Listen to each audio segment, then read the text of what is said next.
بسم اللہ الرحمن الرحیم۔ افسانہ سمجھوتا، تحریر غلام عباس، تجزیہ و خلاصہ مہربان کوہاٹی۔ افسانہ سمجھوتا ایک ایسے فرد کی کہانی ہے کہ جس کی انتہائی چہیتی اور من چاہی بیوی اسے چھوڑ کر کسی اور کے ساتھ بھاگ گئی۔ ایسے فرد کی کہانی جو تنہائیوں اور گوشہ نشینی کی زندگی کا عادی تھا، اسے اس کی بیوی نے دنیا کا ہنستا مسکراتا کردار بنایا۔ اتنے بڑے دھوکے کے بعد اس فرد نے دوبارہ اپنی بیوی کو اپنا لیا۔ ایک ایسے معاشرے میں جہاں عورت کی ایسی حرکت کی سزا موت سے کم نہیں، آخر کیسے ایک غیرت مند فرد نے بیوی کو دوبارہ قبول کر لیا؟ افسانے میں آگے بڑھنے سے پہلے آپ کی خدمت میں گزارش ہے کہ اگر ابھی تک آپ نے ہمارے چینل کو سبسکرائب نہیں کیا ہے تو چینل کو سبسکرائب کرنے کی درخواست ہے۔ یہ داستان ہے ایک غریب مگر خوددار فرد کی جو اپنی غربت میں تنہائی کی زندگی بسر کر رہا تھا، لیکن کسی کے آگے ہاتھ پھیلانا اسے گوارا نہیں تھا۔ غربت کی وجہ سے اس کے رشتہ دار بھی اس سے دور دور رہتے۔ پھر اس کے حالات بدلے، اس نے خوب پیسہ کمایا، دولت کی فراوانی نے رشتہ داروں کو اس کے قریب کر دیا۔ اب رشتہ دار اسے شادی کرنے کی ترغیب دینے لگے۔ آخر نہ چاہتے ہوئے بھی دور کے ایک رشتہ دار کی بیٹی سے شادی ہو گئی۔ لڑکی کی شکل و صورت مناسب ہی تھی، مگر تھی وہ تعلیم یافتہ۔ بیوی کی سنگت سے اس کی نئی زندگی شروع ہوئی۔ اس کے سابقہ زندگی کے تمام معمولات بدل گئے۔ اب دفتر سے فوراً گھر پہنچنا اور گھر کے باہر کے معمولات کو صرف ضرورت کی حد تک محدود رکھنا اس کا شیوا بن گیا، جو اس بات کی دلیل تھی کہ اسے حد درجہ بیوی سے پیار، لیکن بیوی کی بے وفائی اور گھر چھوڑ کر کسی اور کے ساتھ چلے جانے کی حرکت نے اسے جھنجھوڑ کر رکھ دیا۔ اسے اپنی بیوی سے انتہائی نفرت ہو گئی۔ اس نے خیالوں میں کئی دفعہ بیوی کا گلا دبایا، لیکن بے سود۔ اس کا ذہن عشق و محبت جیسے وعدوں اور بندھنوں سے اچاٹ ہو گیا۔ آخر اس نے بھی اپنے دل کو بہلانے کے لیے کوئی راستہ تلاش کرنے کی کوشش شروع کر دی۔ اس سلسلے میں اس کا ایک رنگین مزاج دوست اس کا معاون ثابت ہوا اور اسے حسن فروش کے در پر لے آیا۔ پہلے تو اسے سخت شرمندگی اور ندامت کے احساس نے گھیرا، لیکن پھر رفتہ رفتہ وہ اس میدان کا شہسوار بن گیا۔ وہ روز اپنے من چاہے کوٹھے پر رات بسر کرنے لگا۔ اپنی دولت سے نوابزادوں کی طرح ہر خواہش کو پورا کرتا رہا، لیکن آخر اس کی جمع پونجی ختم ہونے لگی اور اس کی صحت بھی خراب رہنے لگی۔ اس لیے اس نے ان معمولات کو کم کرنا شروع کر دیا۔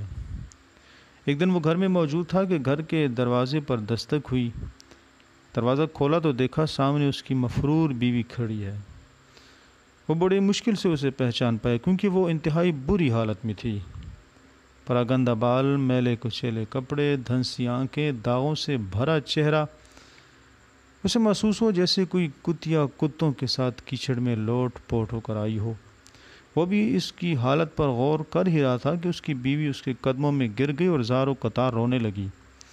وہ اسے گڑ گڑا کر معافی مانگنے لگی۔ اسے صرف پناہ چاہیے تھی، اس کی خاطر وہ سب کچھ کرنے کو تیار تھی۔ وہ نوکرانی کی طرح زندگی بسر کرنے کو بھی تیار تھی۔ اس ناگہانی صورتحال کا سامنا وہ کیسے کرتا؟ اسے کچھ سمجھ نہیں آ رہی تھی۔ سردست اس نے اسے یہ کہہ کر چپ کرایا کہ خاموش رہو، نوکر سن لیں گے۔ بیوی کو اس نے گھر میں چھوڑا اور خود نکل آیا۔ اس نے اپنے معمولات جاری رکھے۔ گھر میں بیوی کی موجودگی نے اس پر کچھ اثر نہ کیا۔ دوسری طرف بیوی بھی بہت کم اس کے سامنے آتی تھی۔ ہاں، یہ بات ضرور تھی کہ وہ اپنی موجودگی کا احساس اسے دلاتی رہتی تھی۔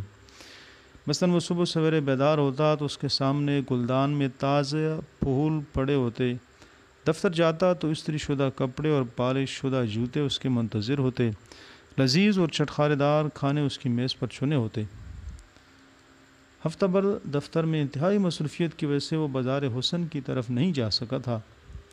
آج وہ پورے ہفتے کی تھکاوٹ بازار حسن کی نظر کرنا چاہتا تھا، لیکن معلوم ہوا کہ اس کا اکاؤنٹ خالی ہے۔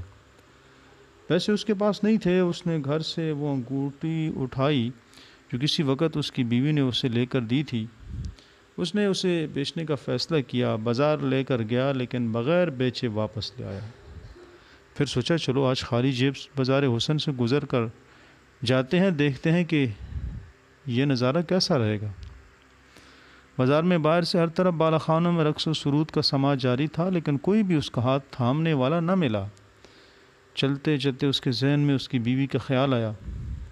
صبح گھر سے نکلتے وقت بیوی کا ایک ہیولا اس کی نظروں کے سامنے سے گزرا تھا، وہ بنفشی ساڑی میں ملبوس اس کے پاس سے گزری تو خوشبوؤں کی مہک نے ایک لمحے کے لیے اسے اپنی طرف متوجہ کیا تھا۔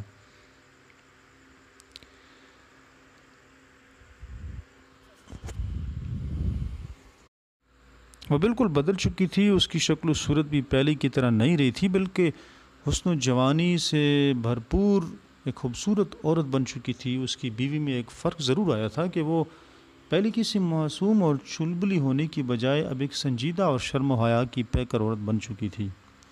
ایک دفعہ ٹھوکر کھانے کے بعد اس نے اپنے گناہ کے کفارہ کے طور پر گھر میں ایک بھرپور گھریلو خاتون والی زندگی بسر کی تھی اور خاوند کے سامنے آئے بغیر اس کی خدمت میں کوئی کمی نہیں آنے دی تھی۔ اس کی میاں کی سوچ تو یہ تھی کہ جب وہ اسے کوئی توجہ نہیں دے گا تو خود ہی کہیں چلی جائے گی، لیکن ایک ہی گھر میں رہتے رہتے اور نہ چاہتے ہوئے بھی اپنی بیوی کی اداؤں میں وہ کب گرفتار ہوا اسے اس کا احساس تک نہ ہوا۔ مزار حسن کی تمام بے وفاؤں کا حسن اس کی بیوی کی ایک ادا کے آگے ماند اور بے رنگ تھا۔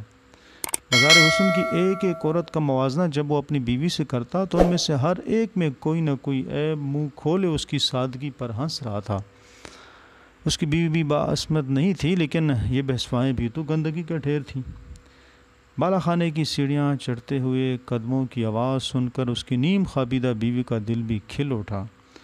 آخر اس کا کھویا ہوا پیار دوبارہ اس کے دل پر دستک دے رہا تھا۔